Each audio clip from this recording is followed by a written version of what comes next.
سوال یہ کیا گیا ہے کہ نماز میں رکوع اور سجدہ میں سبحان ربی العظیم و بحمدہ اور سبحان ربی الاعلیٰ و بحمدہ پڑھیں، کیا یہ اضافہ فرض نماز میں کیا جا سکتا ہے؟ یہ عمل محمد صلی اللہ علیہ وسلم اور اصحاب رضی اللہ عنہ کی سنت سے ہے۔ اس ایک سوال میں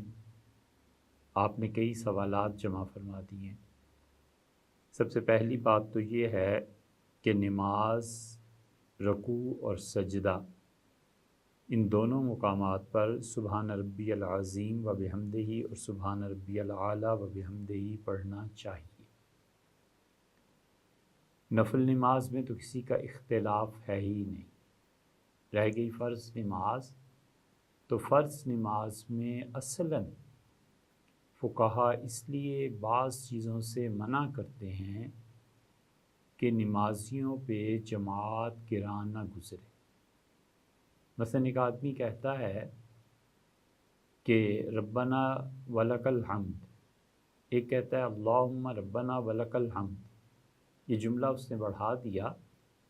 تو نمازیوں کو زیادہ دیر کھڑا رہنا پڑ گیا،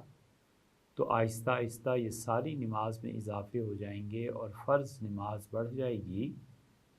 تو کیا یہ جائز ہے؟ فقہا دار و مدار رکھتے ہیں اس پہ کہ جو مقتدی ہیں ان کا کیا خیال ہے۔ اگر مقتدی یہ سمجھتے ہیں کہ جو دعائیں حضرت رسالت پناہ صلی اللہ علیہ وسلم نے رکوع اور سجدے میں مانگی ہیں، اور اسی طرح دونوں سجدوں کے درمیان اور قوما میں اور بعض اور مقامات پہ بھی، جیسے تشہد کے آخر پہ، تو کیا یہ سارا کچھ پڑھا جائے یا نہیں؟ بس اختلاف کی بنیاد یہ ہے کہ مقتدیوں پر گراں گزرے گا یا نہیں۔ تو نوافل میں تو کسی کا اختلاف نہیں، جماعت رہ جائے اور آدمی اپنی فرض نماز پڑھ رہا ہو، اس اضافے میں بھی کسی کا اختلاف نہیں، سب کہتے ہیں درست ہے۔ تو بات جب مقتدیوں پہ آ گئی، تو جس امام کے مقتدی سنت کے شوقین، اتباع سنت کے شوقین، یا اس نے ان کی تربیت کر دی ہو، تو وہاں پہ فرض نماز میں بھی ان چیزوں میں اضافے میں کوئی حرج نہیں۔ منیت المصلی حنفی فقہ کی بنیادی ان کتابوں میں سے ہے جو نماز سکھاتی، اور اس کی سب سے اچھی شرح کبیری میں یہ جزیہ آیا ہے، اور انہوں نے بہت صراحت سے لکھا ہے کہ ہر وہ نماز جو سنت کے مطابق پڑھی جائے گی وہ طویل نہیں ہے۔ اس لیے کوئی آدمی یہ چاہے کہ فرض نماز معمول میں بالکل مختصر ہو جیسے اس کی خواہش ہے، اور اگرچہ وہ سنت کے خلاف ہو، تو امام کو ان مقتدیوں کی پیروی نہیں کرنی چاہیے، سنت کے مطابق نماز پڑھائے، اور جب سنت کے مطابق نماز ہے تو وہ طویل نہیں ہے۔ مثلاً حضرت رسالت مآب صلی اللہ علیہ وسلم ظہر کی نماز میں جو قرأت کرتے تھے وہ فجر کی نماز کی قرأت کے برابر ہوتی تھی۔ تو اب اگر کوئی آدمی چیختا ہے کہ ظہر کیوں اتنی طویل ہو گئی، تو اسے سمجھایا جائے کہ سنت یہی ہے۔ اگر وہ سمجھتا ہے کہ سنت ہی قابل تعظیم نہیں ہے، تو اس شخص کو اپنے ایمان کی خیر منانی چاہیے، نماز تو بات کی بات۔ حضور اقدس صلی اللہ علیہ وسلم کی سنن طیبہ اور مستحبات کی رعایت نماز میں کرنی چاہیے، یہ چیز اللہ سے بندے کو ملانے والی۔ اور اگر مقتدیوں پر گراں گزرے تو پھر امام کو چاہیے کہ سنت کے دائرے کے اندر ہی رہے، مگر یہ جو زائد دعائیں ہیں انہیں ترک کر دے، کہ اپنے مقتدیوں کی رعایت کرنا یہ ضروری ہے، واجب ہے۔ مگر اتنی سی بات سے کہ اس نے پڑھنا ہے سبحان ربی العظیم اور سبحان ربی الاعلیٰ،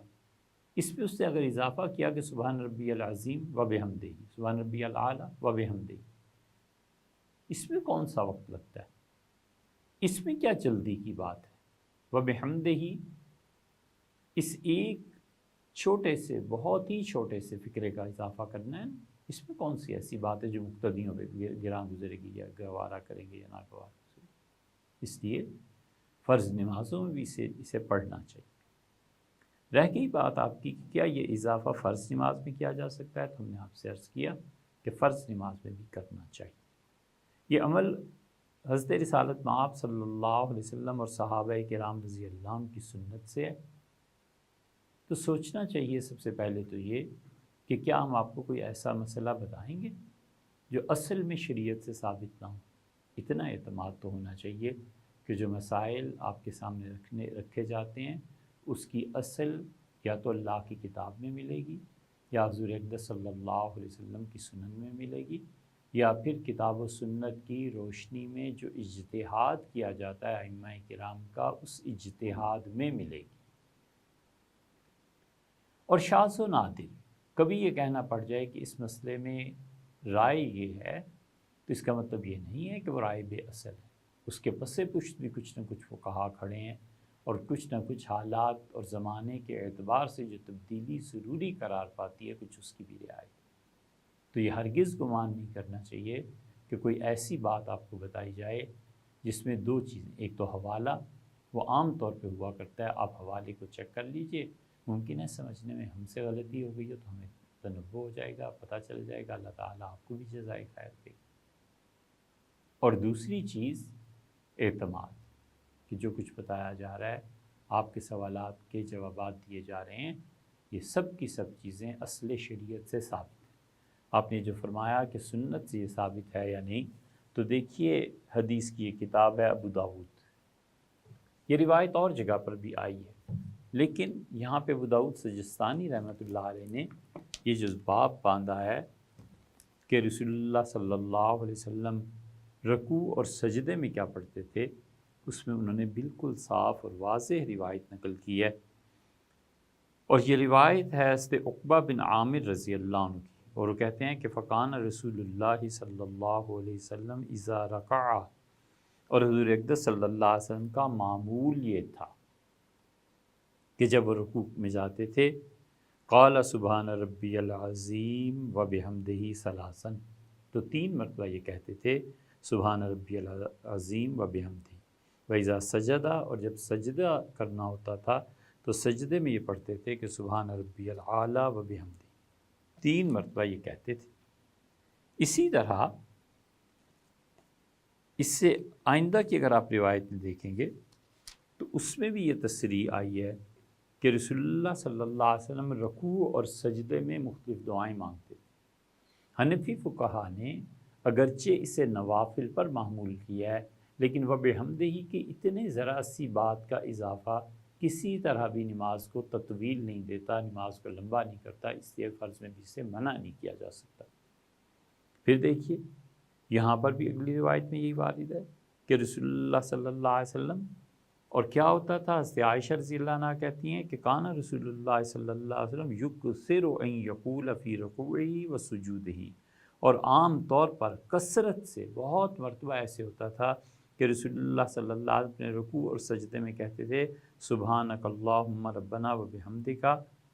سبحانک اللہم، اے اللہ تیری ذات ہر اس عیب سے پاک ہے جو مشرکین تیرے متعلق بیان کرتے ہیں، اے پروردگار عالم، ربنا ہمارے پروردگار، و بحمدک، اللہ تمام تعریفیں آپ کے لیے ہیں، اللہم اغفر لی، اے اللہ میری بخشش فرما دے، میرے گناہوں کو معاف کر۔ اس سے کوئی آدمی اپنے فرض نماز جماعت کے بغیر پڑھنے کو کہا گیا یا نوافل، اس میں کوئی حرج نہیں ہے، سبحانک اللہم ربنا و بحمدک اللہم اغفر لی۔ امام نے رکوع اور سجدہ طویل کر دیا، اس میں پڑھنے میں کوئی حرج نہیں۔ اسی طرح اس کے بعد آپ دیکھ لیں، اور یہاں پہ حضرت ابو ہریرہ رضی اللہ عنہ کی روایت ہے، وہ کہتے ہیں کہ ان النبی صلی اللہ علیہ وسلم کان یقول فی سجودہ، اور حضور اقدس صلی اللہ علیہ وسلم اپنے سجدے میں تو یہ کہا ہی کرتے تھے، پڑھا ہی کرتے تھے، یہ دعا مانگا ہی کرتے تھے، اللہم اغفر لی ذنبی کلہ، اے اللہ میرے تمام گناہ معاف فرما دے، دقہ و جلہ، چھوٹے ہوں یا بڑے، واولہ و آخرہ، اور اللہ پچھلی زندگی میں کی ہوں یا آگے آنے والی زندگی میں، اے رب تمام کے تمام گناہوں سے کی معافی دے دے، اللہم اغفر لی ذنبی کلہ، دقہ و جلہ، واولہ و آخرہ، یہ رسول اللہ صلی اللہ علیہ وسلم نے، اور اسی پہ ابو داؤد رحمۃ اللہ نے آگے چل کے لکھا ہے کہ وہ کہتے ہیں کہ ایک یہ بھی آیا ہے کہ علانیتہ و سرہ، اور رسول اللہ صلی اللہ علیہ وسلم کبھی یہ اضافہ بھی فرما دیتے تھے کہ اللہ وہ لوگوں کے سامنے ہو گئے ہوں یا تنہائی میں ہو گئے ہوں۔ تو پوری دعا یہ بنی کہ آپ عام طور پہ اپنے سجدے میں یہ دعا مانگتے تھے، اللہم اغفر لی ذنبی کلہ دقہ و جلہ و اولہ و آخرہ علانیتہ و سرہ۔ یہ پوری دعا بن گئی کہ رسول اللہ صلی اللہ علیہ وسلم یہ چیزیں کہتے تھے۔ تو اس لیے یہ سب دعائیں آپ کو حدیث میں مل جائیں گی۔ حضرت عائشہ رضی اللہ عنہ کی ایک اور روایت دیکھ لیجئے کہ رسول اللہ صلی اللہ علیہ وسلم اپنی نماز کے آخر پہ کیا دعا مانگا کرتے تھے۔ یہ ایسی دعا ہے کہ ابن حزم نے اس پہ لکھا ہے کہ اگر کوئی شخص یہ دعا نماز کے آخر پہ نہیں مانگے گا سلام سے پہلے تو اس کی نماز ہی نہیں ہوگی۔ ابن حزم کے پاس کیا دلیل ہے سوائے اس کے کہ وہ کہتے ہیں حدیث میں اتنی جگہ آیا ہے کہ لگتا ہے جیسے رسول اللہ صلی اللہ علیہ وسلم نے بس اس دعا کو ایک طرح کا فرض کر لیا۔ وہ کیا دعا ہے؟ حضرت عائشہ رضی اللہ عنہ کہتی ہیں کہ حضور صلی اللہ علیہ وسلم اپنی نماز میں دعا مانگے تھے، اللہم انی اعوذ بک من عذاب القبر، اے اللہ میں تیری پناہ مانگتا ہوں قبر کے عذاب سے، واعوذ بک من فتنۃ المسیح الدجال، اور اے اللہ وہ دنیا میں گھوم جانے والا دجال، اے پروردگار اس سے تیری پناہ مانگتا ہوں، واعوذ بک من فتنۃ المحیا، اور اللہ زندگی میں تکلیف میں، جانچ میں، مصیبت میں، کسی امتحان میں پڑ جاؤں۔ اصل تو ہے امتحان، اللہ زندگی میں کوئی امتحان جو تیری نافرمانی کی طرف پھر نتیجے میں لے جائے، اللہ اس سے پناہ مانگ، والممات، اور اللہ موت میں جو آزمائش ہوتی ہے اس سے بھی تیری پناہ مانگ۔ موت کی آزمائش، موت سے پہلے شیطان دعوت دیتا ہے شرک، اس کی عبادت کر لو، اس کی عبادت کر لو، یہ بہت بڑا امتحان۔